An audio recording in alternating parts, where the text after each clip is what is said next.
Desarrollo del sistema respiratorio. Con respecto al desarrollo de las vías altas del sistema respiratorio, podemos decir que la nariz es uno de los primeros órganos que se desarrollan en el embrión y que provienen del estímulo, de la inducción del prosencéfalo, como lo habíamos mencionado cuando hicimos anteriormente la clase de cara y faringe.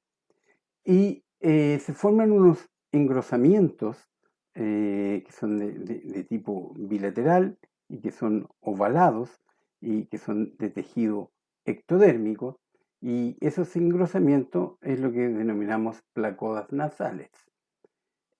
Posteriormente, estas placodas se van a estirar y por lo tanto van a adelgazar un poco, formando una depresión al medio, y esa depresión que está al medio o al centro es lo que denominamos fosas nasales o fobias nasales, y que son el origen de las narinas, y van a dar origen a lo que conocemos como fosas derecha e izquierda de la nariz.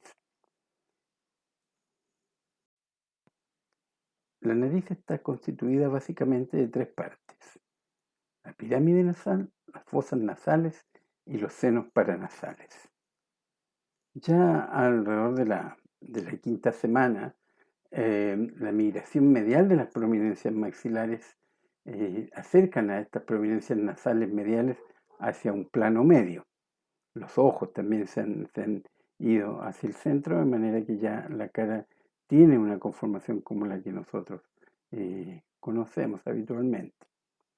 Si hacemos un corte de tipo medial de este embrión, ¿cierto? Lo que vamos a ver es que esta fosa nasal está formando una especie de túnel, un saco nasal, y que va a estar separado en un principio por este ectodermo, que es muy delgado, es una membrana que separa la parte nasal de la parte bucal, ¿cierto? Y que luego se va a degradar, eh, transformándose en una cavidad única.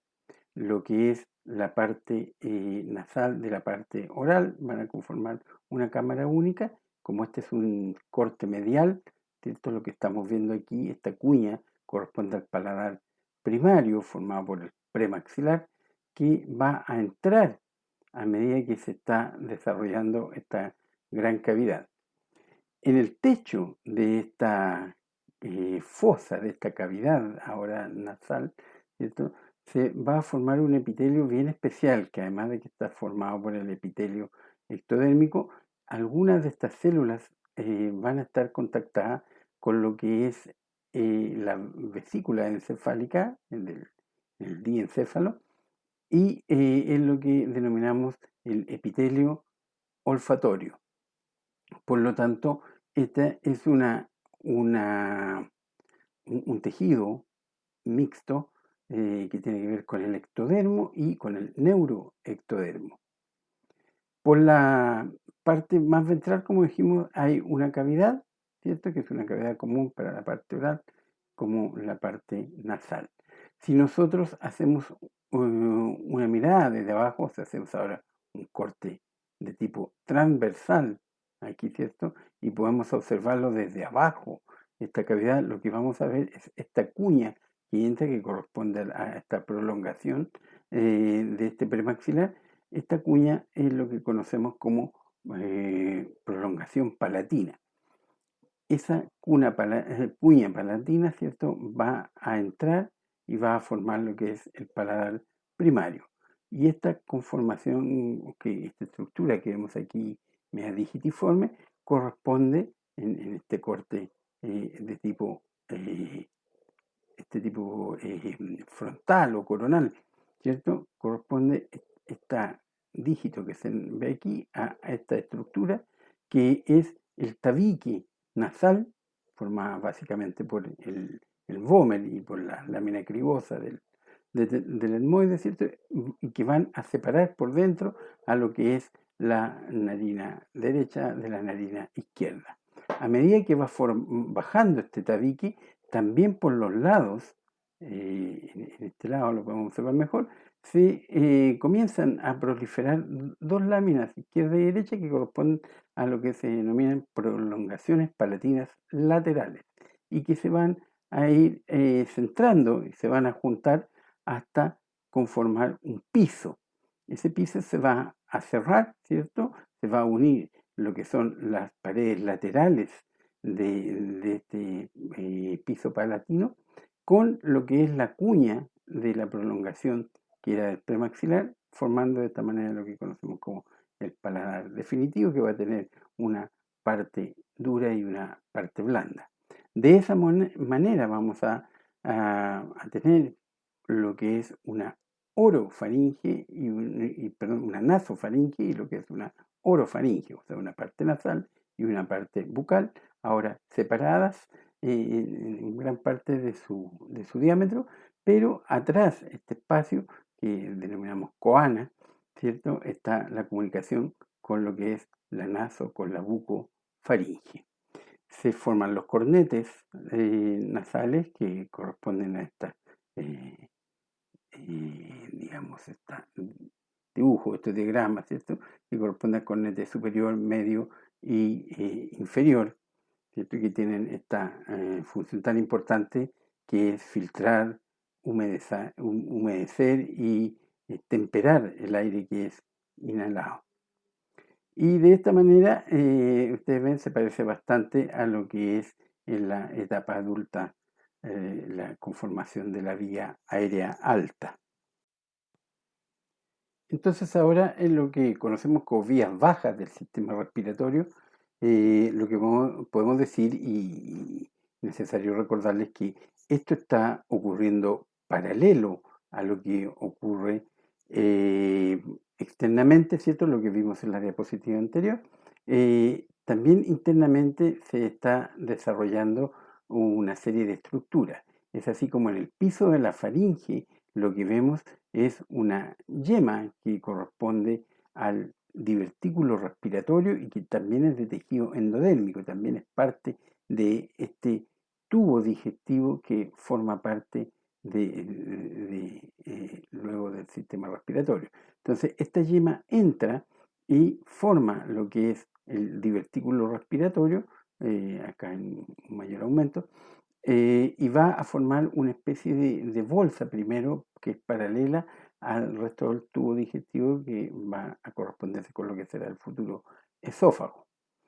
A partir de ese divertículo respiratorio se va a constituir lo que es el sistema respiratorio y que está constituido por lo que es la laringe, la tráquea, los bronquios, bronquíolos y los pulmones con sus distintos sáculos y alvéolos.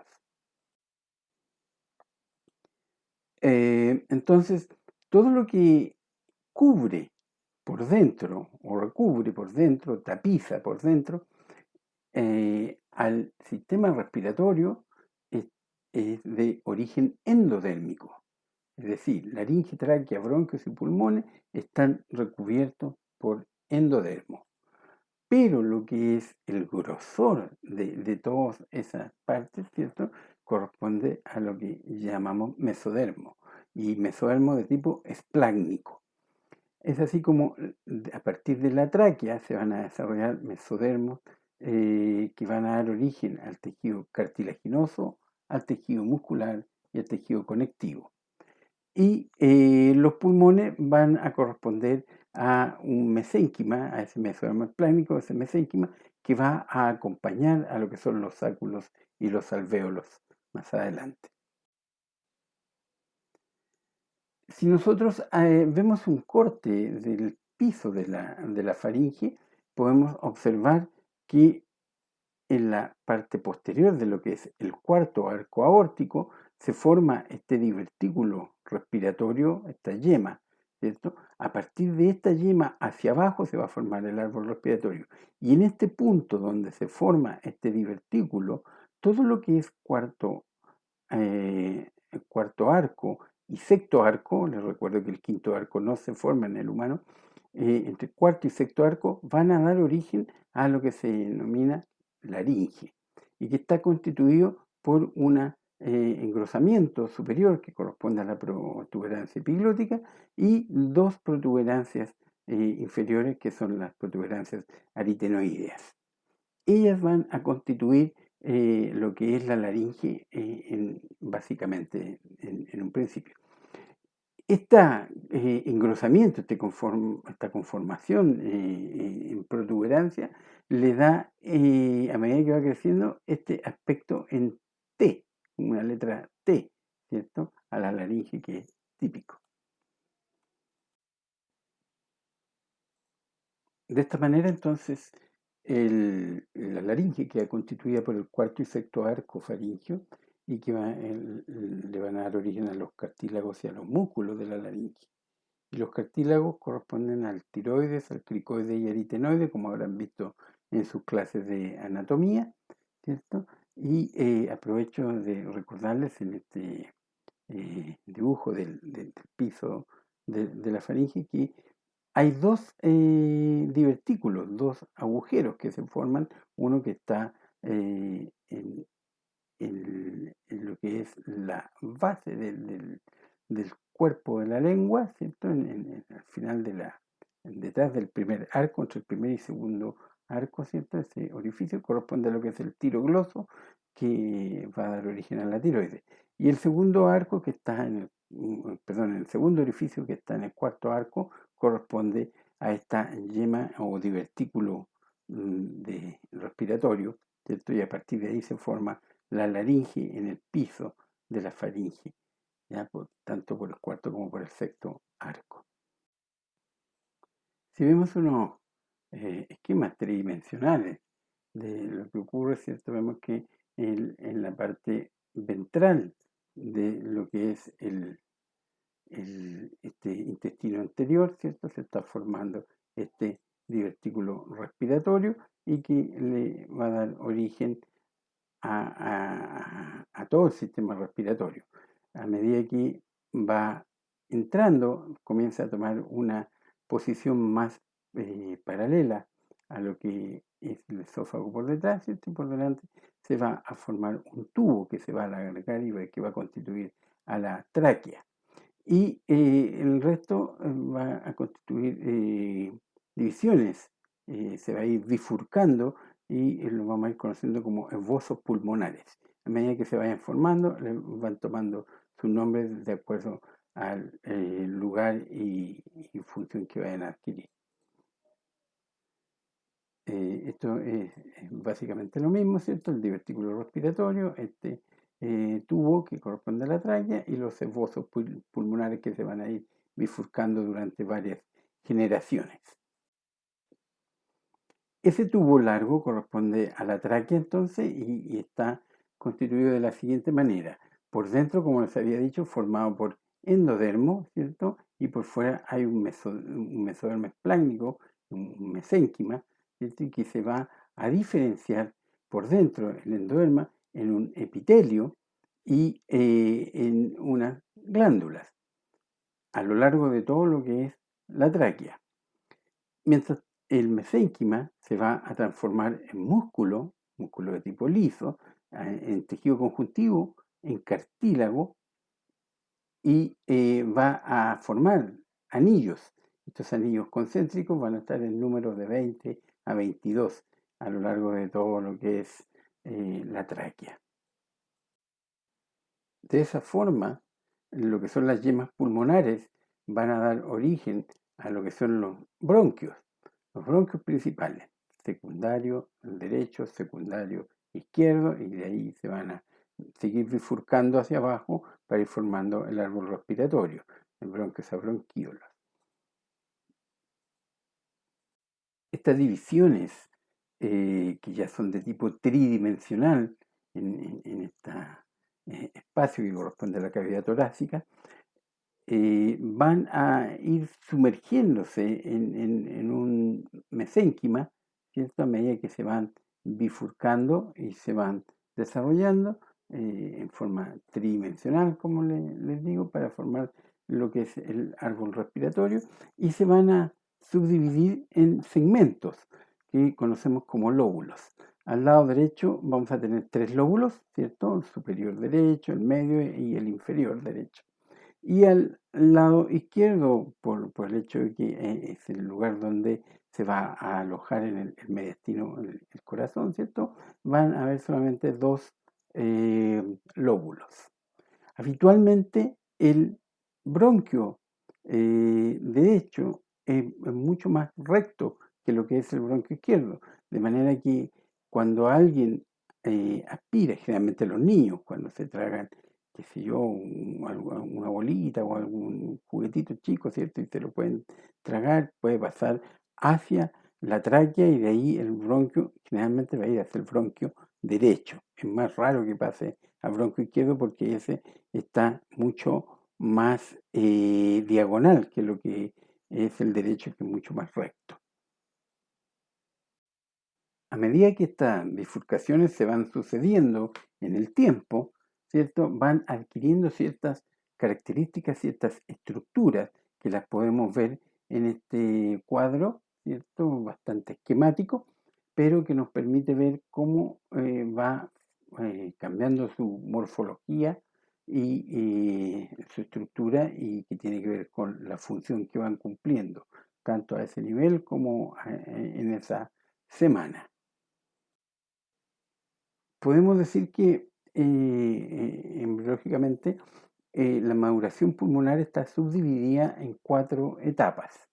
La etapa pseudoglandular, que va de la sexta a la decimosexta semana, y que se denomina así porque recuerda al epitelio glandular sin ser glándula.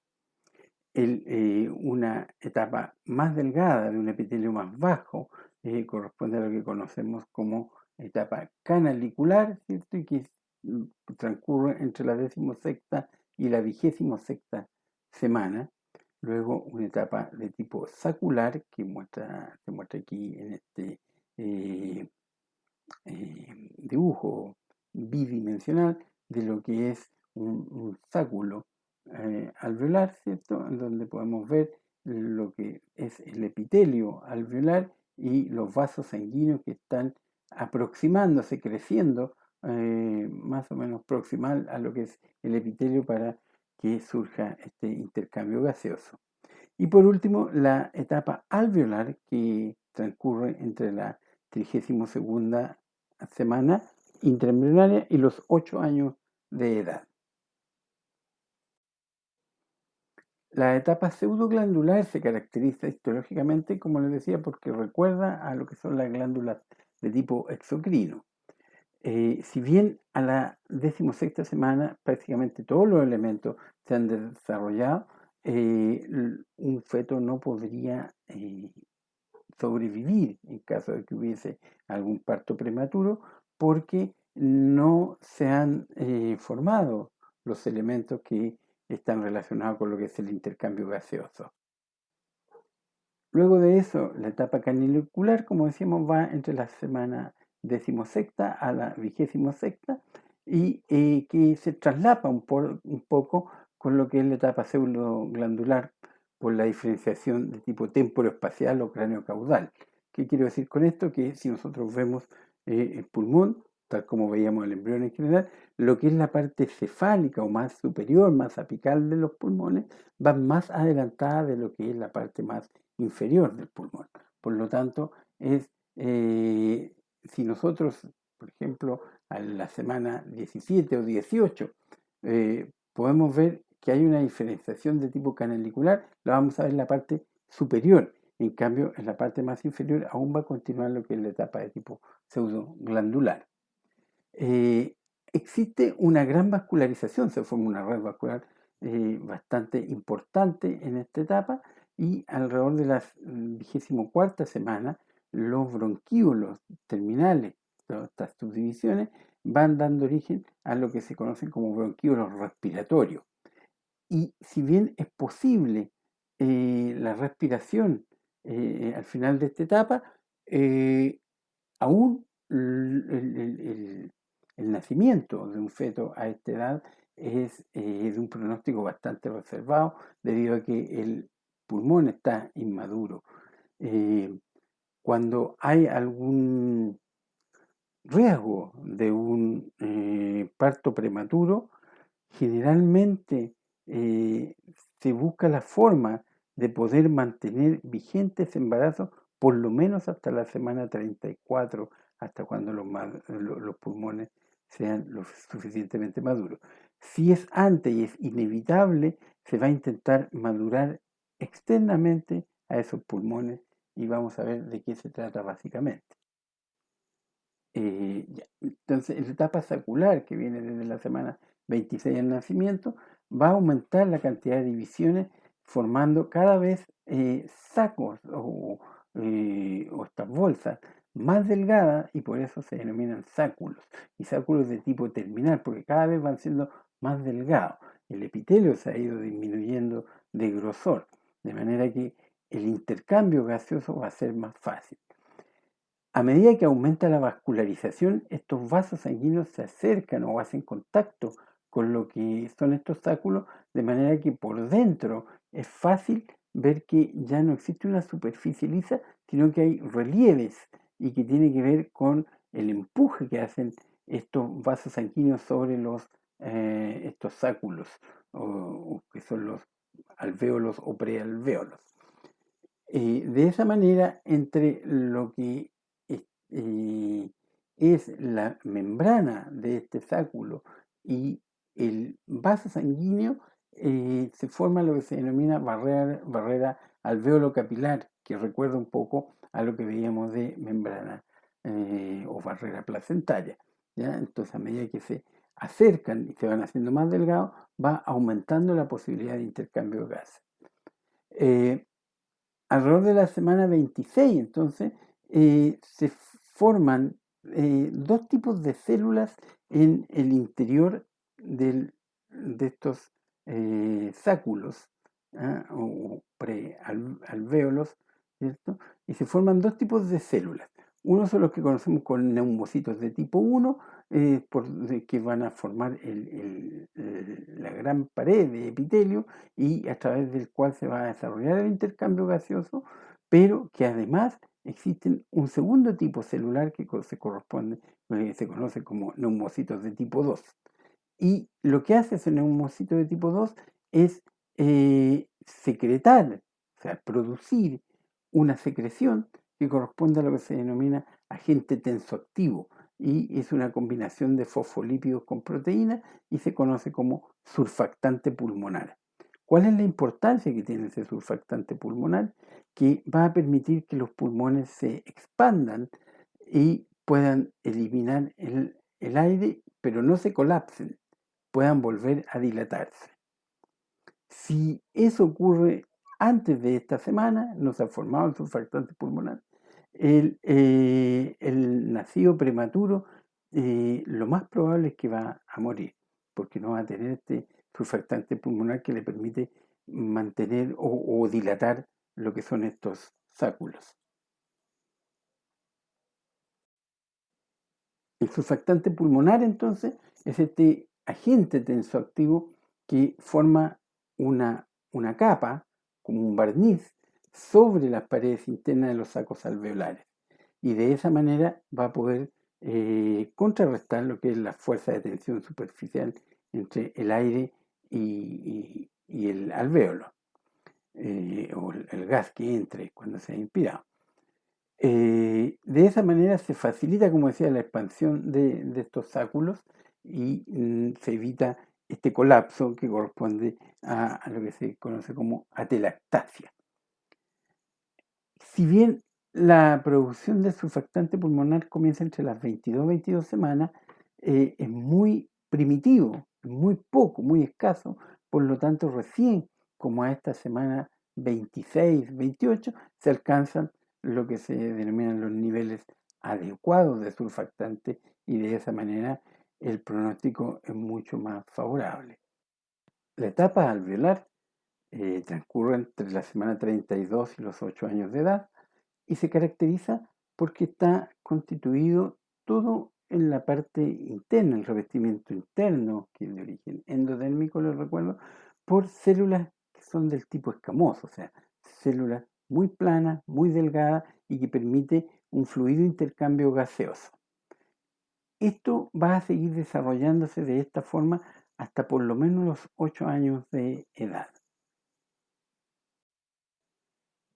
Bien, cuando ocurre un nacimiento, sea de un niño o niña de término o prematuro, existe obligatoriamente una valoración, como una evaluación de la calidad de ese niño o niña que está llegando.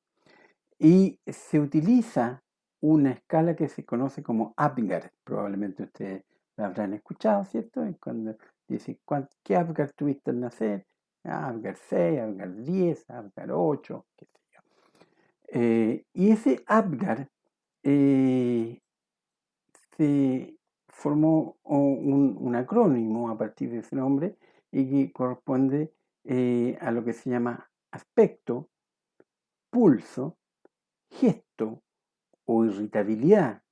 Si encontrarán en español el gesto, incluso gestualidad, ¿ya? O mueca, ¿ya? O sea, viene del inglés grimace, que es mueca, ¿cierto? La A corresponde a la actividad y la R a respiración. En realidad se hizo un acrónimo a partir de esta palabra APGAR, y que corresponde a quien lo ideó, que una señora se llama Virginia APGAR, y que se utiliza hasta el día de hoy, ¿cierto? Y ha sido bastante de utilidad en todo el mundo hasta estos momentos. Y tiene un puntaje. Entonces, ¿de qué manera se hace? Se ve esto. Si es que alguien tiene 0 puntos es porque este niño o niña estaba totalmente azuloso, cianótico, ¿cierto? No tenía su pulso, no había respuesta a la estimulación, no había ningún tipo de actividad y no había una respiración, qué sé yo, tiene 0 puntos. Habitualmente van a ver que en los carnets de alta de los niños, el APGAR va entre 8 y 10. Y generalmente todos esos APGAR que son de 10, se hace el minuto y a los 5 minutos, generalmente los APGAR de 10 al minuto de nacido, en realidad tiene que ver un poco con lo que quiere demostrar quien atendió el parto, porque tener un APGAR de 10 es francamente extraño, ¿ya? Porque es muy raro que nazca un niño rosadito y contento, siempre está un poquito azuloso cuando nace. Entonces, el APGAR, si lo desglosamos, la A, como decimos, correspondía a la apariencia y yo lo voy a ver a través del color de la piel. Y el pulso, ¿cierto? Lo vamos a ver a través de la frecuencia cardíaca. Y la gestualidad, el gesto, la mueca o la irritabilidad, la vamos a ver a través de los reflejos o irritabilidad como respuesta a los estímulos. Y la actividad tiene que ver con el tono muscular. Si el niño viene bien vigoroso, fortalecido o viene muy floppy. Y la respiración, vamos a ver con la respiración. Eso es lo que se conoce como tabla de valoración de APGAR. Bien, anomalías del aparato respiratorio. Existen varias anomalías, yo puse algunas, la verdad es que hay algunas que son muy raras, muy infrecuentes, pero igual las vamos a tocar. La membrana laríngea no es muy común, pero se ve, ¿cierto? Y corresponde a una recanalización incompleta. Les recuerdo que la laringe tenía una forma de T en su abertura, ¿cierto? Pero de repente puede quedar alguna membrana, ¿cierto? Y esto que era como una T hacia los lados, no tiene esa forma porque se formó, se pegó un lado con el otro, dejando una membrana, y por lo tanto es lo que se llama una recanalización incompleta, ¿ya? Y va a provocar una red membranosa de lo que son los pliegues vocales y por lo tanto va a haber disfonía. Va a obstruir parcialmente las vías respiratorias y como les decía, no es muy, generalmente no son muy comunes ninguna de estas. las fístulas traqueosofágicas. Las fístulas significan que hay conexiones anormales entre un lugar y otro. En este caso, entre un lugar que es la tráquea y lo que es el tubo digestivo. Entonces, las fístulas traqueosofágicas son de varios tipos. Primero, hay una conexión, como les decía, anormal entre el esófago, que está aquí en amarillo, ¿cierto? Y la tráquea. Esto debería ser totalmente independiente, solamente estar conectado primero por lo que es el divertículo respiratorio y después lo que es la laringe, ¿cierto? Acá arriba, y hacia abajo, y mantener sus caminos paralelos, pero que no se toquen. Entonces, cuando hay una conexión a otro nivel es porque es anormal. Entonces, no es heredable. Eso ocurre en el individuo por distintas etiologías, por distintas causas, pero un niño que tenga una fístula traqueosofágica no se lo va a traspasar a sus hijos. ¿Qué es lo que ocurre con eso? Que lo que el niño degluta, leche en este caso, ¿cierto? Que va a tomar, ¿cierto? Va a pasar hacia el pulmón. Y a su vez el aire que se inhale va a pasar hacia el estómago, por lo cual se va a provocar una distensión y una molestia importante. El problema es que generalmente eso, el que pase algún tipo de alimento, en este caso la leche, ¿cierto? Pase hacia el pulmón, va a provocar necesariamente una neumonía, lo que va a llevar a una asfixia y hay un riesgo importante de muerte de ese recién nacido. Por lo tanto, eso se considera una urgencia quirúrgica y es también necesario decir que el 80% de las fístulas traqueosofágicas están asociadas a fallas de conformación de lo que es el esófago, atresias del esófago. ¿Ya? Entonces aquí vemos varios subtipos. Por ejemplo, esta, suponiendo que arriba tenemos la laringe, ¿cierto? Se conecta, aquí tiene un fondo ciego el esófago, lo cual es anómalo. Entonces se hizo una entrada hacia tráquea y salió de la tráquea luego y continuó su camino hacia el resto del tubo digestivo. En este otro caso, lo que hay es una atresia esofágica, una interrupción del camino esofágico y no hay fístula aquí. ¿Cierto? Esto, como fístula está mal puesto aquí, es simplemente para colocar que hay una falla a nivel del camino del esófago. Por lo tanto, este niño se alimenta y rápidamente regurgita, o sea, vomita rápidamente. ¿Ya? En este otro caso lo que hay es comunicación, ¿cierto? Hay un punto que se toca el esófago con la tráquea. Por lo tanto, los caminos van bien hasta este momento en que se fistula hacia acá. Y este otro caso, no hay camino de lo que se ingiere, ¿cierto? No hay camino hacia estómago. Termina todo a nivel traqueal. Y esto es similar al otro que vemos, pero está un poco más separado. La hendidura laringotraqueosofágica, ¿cierto? En que está comprometido estas tres estructuras, es cuando se está formando la laringe, ¿cierto? Pero falla la separación entre laringe y tráquea, lo que es el divertículo, la yema respiratoria, fallan en separarse y se mantiene, esto sería lo normal, ¿cierto? Que se forme el divertículo, se forma el epiglotis y entra hacia lo que es la parte traqueal y por el otro lado, ¿cierto? Por dentro o paralelo, digamos, interiormente va el esófago. Aquí lo que ocurre es que simplemente no hay separación, por lo tanto se ven comprometidas lo que es la laringe, la tráquea y el esófago en esta hendidura. Los síntomas son similares a lo que es la fístula y a diferencia de lo que era cuando estaba esta membrana persistente de la laringe, que había una disfonía, en este caso hay una afonía, o sea, no hay, no pueden emitir sonido, porque no existe una laringe propiamente tal. Las hipoplasias pulmonares se refieren a que el pulmón no se desarrolló completamente como se esperaba, ¿cierto? Y generalmente son unilaterales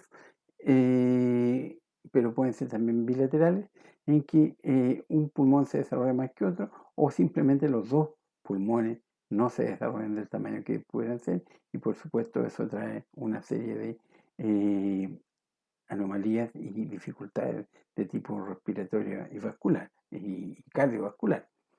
También son poco comunes y generalmente están asociadas a oligohidramnios. Recuérdense que yo les decía que cuando se formaba el líquido amniótico, este feto antes de nacer hace ejercicio respiratorio inhalando amnios, el líquido amniótico, y de esa manera va fortaleciendo el árbol respiratorio.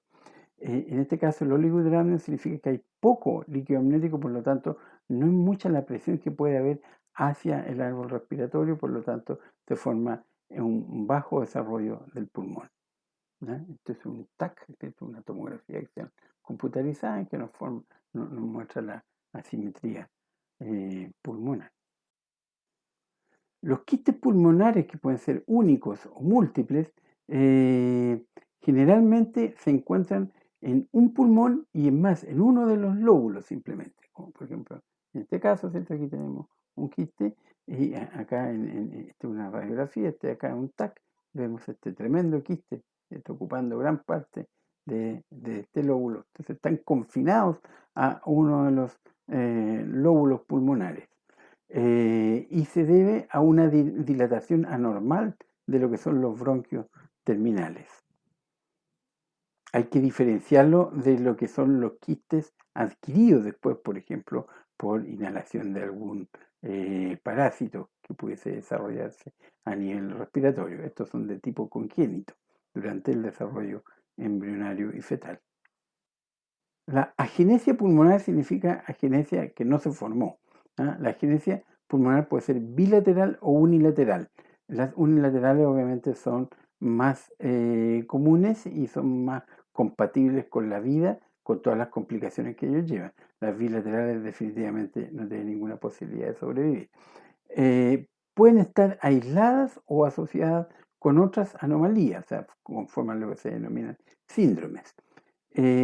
Cuando hay un solo pulmón, este pulmón tiende a ocupar todo el lugar, o sea, le dan chip libre para crecer y va a crecer y el corazón también va a crecer. El corazón tiende a desplazarse hacia donde encuentra un espacio.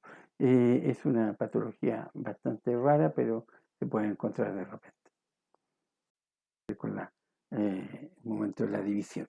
El pulmón accesorio es un pulmón pequeño o más comúnmente todavía es un lóbulo o un tejido, una masa de tipo pulmonar. Son muy raras, pero no están conectadas a lo que es el tubo, el bronquio o la tráquea o el árbol respiratorio. Entonces es una masa pulmonar, por lo tanto está desconectada, no es funcional, no hay comunicación. Lo que sí está muy irrigada y es una irrigación de tipo sistémica, no una irrigación pulmonar como esta vascularización que veíamos, sino que generalmente dependen de la aorta dorsal, la abdominal o la arteria celíaca. Aquí en este caso lo que vemos en este ejemplo es que hay un lóbulo accesorio que está como abrazando a lo que es la tráquea, la parte donde se separa hacia bronquios, pero no es de tipo funcional. Y esta le puse un título más grande, ¿cierto? Que corresponde a lo que se denomina la enfermedad de la membrana hialina, que ya lo mencionamos, ¿cierto? Y que corresponde a una falta o a un déficit de lo que es esta sustancia de este agente tensoactivo, que es el surfactante pulmonar. Y ocurre en los partos prematuros y causa lo que se llama distrés respiratorio. La enfermedad de membrana hialina se conoce así porque cuando hay dificultad respiratoria, se les hace una radiografía a estos niños y lo que se ve es un aspecto que se llama el empavonado de la radiografía, o sea, se ve muy difusa la radiografía. ¿Ya? Entonces, lo que hace esta enfermedad de membrana hialina es provocar una falla de este movimiento que está dentro del alvéolo y se acumula una gran cantidad de fibrina, lo que se llama justamente una membrana hialina, que corresponde a esa fibrina engrosada, ¿cierto? No permitiendo que se desarrolle el neumocito de tipo 2 que va a formar lo que es el surfactante pulmonar. Acá hay un corte histológico donde podemos ver de esto que ustedes ahora ya conocen con histología, que corresponde a eosina, ¿cierto?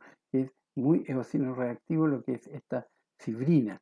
Y esta fibrina, ¿cierto? Que es la membrana hialina, como se ve en la radiografía, por eso adquiere ese nombre. Hay un infiltrado leucocitario muy importante, ¿cierto? Esta membrana hialina, y no hay formación suficiente de surfactante pulmonar. Por lo tanto, este niño va a ser un síndrome de estrés respiratorio muy importante que puede llevar a la muerte de este niño, sí, sobre todo en estos niños que son muy prematuros. Sin embargo, si nosotros vemos aquí que hay esta es la radiografía típica en empavonado o en esmerilado, se llama también, ¿cierto? De lo que son los pulmones de un niño, de un recién nacido. Esto a la media hora de recién nacido, después de un tratamiento con surfactante externo, un Exosurf se llama, a las 3 horas ya vemos que el cambio es bastante significativo. Por lo tanto, el uso de ese surfactante externo a ese niño va a salvarle la vida con mucha certeza. Y bien, eso era lo que les quería mostrar hoy día. Gracias.